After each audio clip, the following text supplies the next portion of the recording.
Have you ever wondered why, no matter how much you grow, you still keep falling for the same emotional traps, the same arguments, the same reactions, the same old story that pulls you back into smallness again and again? You think you've evolved past anger until someone disrespects you. You think you've mastered calm until rejection cuts too deep. You think you've forgiven until a simple comment reopens a wound you thought was gone. It's not because you're failing, it's because you're being shown something. What you call triggers, Jung called the voice of the shadow. And every time you get hooked, every time that old charge of resentment, jealousy, or defensiveness floods you, it's your unconscious trying to make itself known. The shadow is not there to humiliate you, it's there to integrate you. But until you learn to recognize its language, you'll keep giving your power away to the same invisible hands. This episode is about 5 shadow triggers that quietly keep men weak, and how awareness, not avoidance, transforms them into strength. 1. What it actually is and what it isn't. A shadow trigger is not just an emotional overreaction.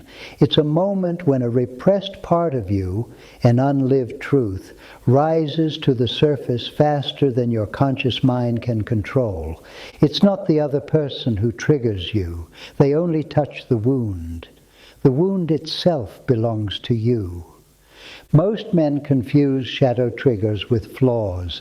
I shouldn't be angry. I shouldn't be jealous. I should be over this. But the truth is, the shadow doesn't care about your ideals. It only wants wholeness. Every time you get triggered, it's the psyche's way of saying, there's gold buried under this discomfort. Pay attention. Jung wrote, one does not become enlightened by imagining figures of light, but by making the darkness conscious. This is the essence of shadow work. It's not about being perfect, it's about being honest. Weak men run from their triggers. Strong men study them. Because strength is not the absence of emotion, it's mastery over its source. 2. How it appears in ordinary life.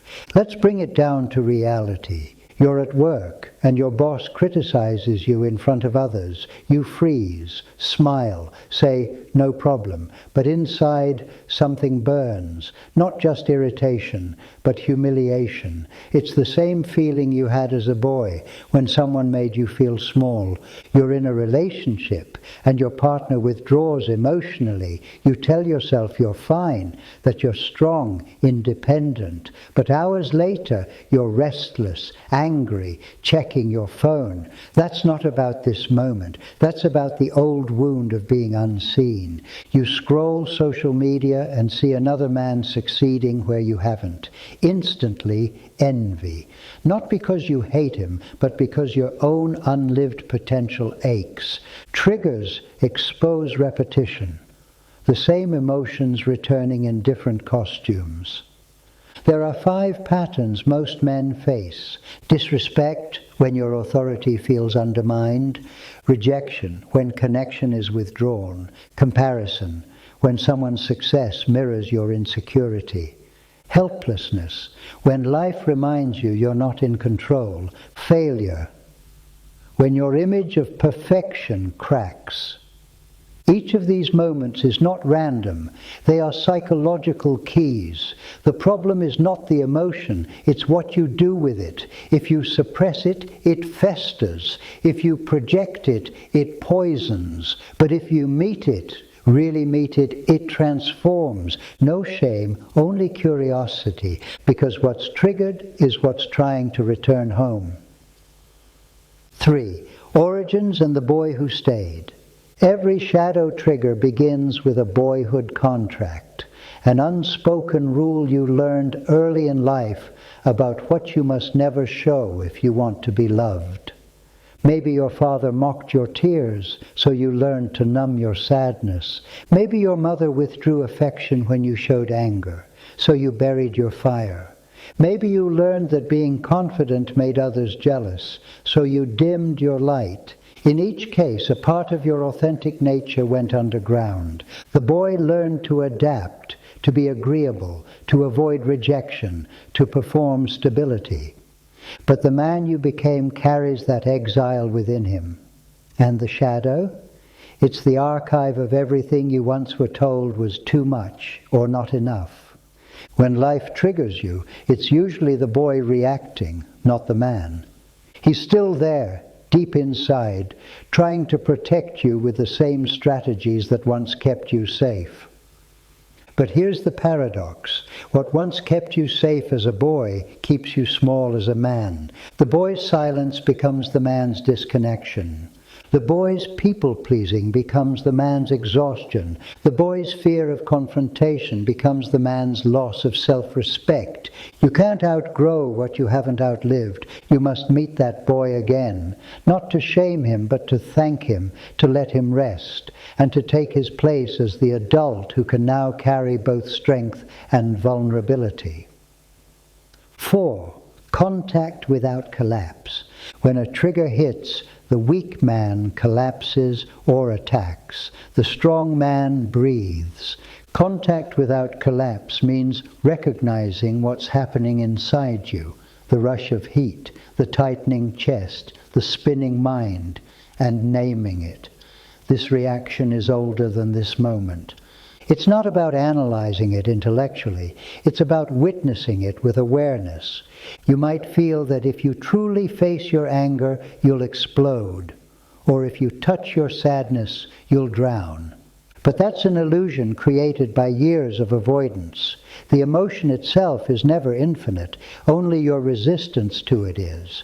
So when a shadow trigger arises, don't suppress it, don't dramatize it, contain it. Let the energy circulate without turning into chaos. You'll start to notice something subtle. Beneath every trigger is truth. Beneath anger there's hurt. Beneath jealousy there's longing. Beneath shame there's a hunger for authenticity. This is why Jung said, "Where you stumble, there lies your treasure." If you can hold your stumble without fleeing, it becomes initiation. Contact without collapse is the mark of psychological maturity. It's when the man learns to stand in his own fire without burning others or himself. 5. Containment before expression. Containment means transforming emotional energy into clarity before it turns into chaos. You don't repress your shadow, you refine it. Imagine a blacksmith's forge. The flame is the shadow's energy, hot, dangerous, untamed. The containment is the crucible that allows transformation. Without the vessel, the flame destroys. Within it, the flame creates. The same is true of you. Most men either explode or implode.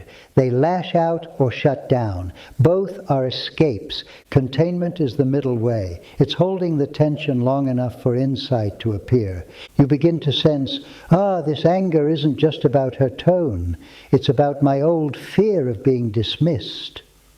This envy isn't hatred. It's my creativity asking for expression. And suddenly, what once made you weak now becomes energy you can use. Containment builds inner authority. You stop reacting like a boy and start responding like a man, not because you suppress emotion, but because you've integrated its meaning. 6. Consequences of avoidance versus integration. Avoidance keeps you weak. Every time you avoid a trigger, it grows stronger. Every time you deny anger, it returns disguised as passivity. Every time you deny sadness, it comes back as numbness. Every time you deny fear, it resurfaces as control.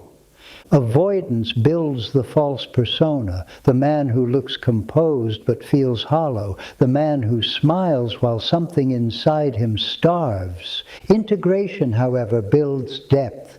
You stop being a slave to your moods and start becoming a steward of your inner world. The cost of avoidance is fragmentation, relationships that repeat, goals that lose meaning, a life that looks fine but feels disconnected. The reward of integration is integrity, the alignment of what you show and what you feel. When you face your triggers, you stop being easily manipulated. You stop flinching when criticized. You stop fearing rejection. You stop craving validation. You begin to move through the world with quiet strength, not needing to prove anything because you're finally whole. 7 archetypal framing: king, warrior, magician, lover.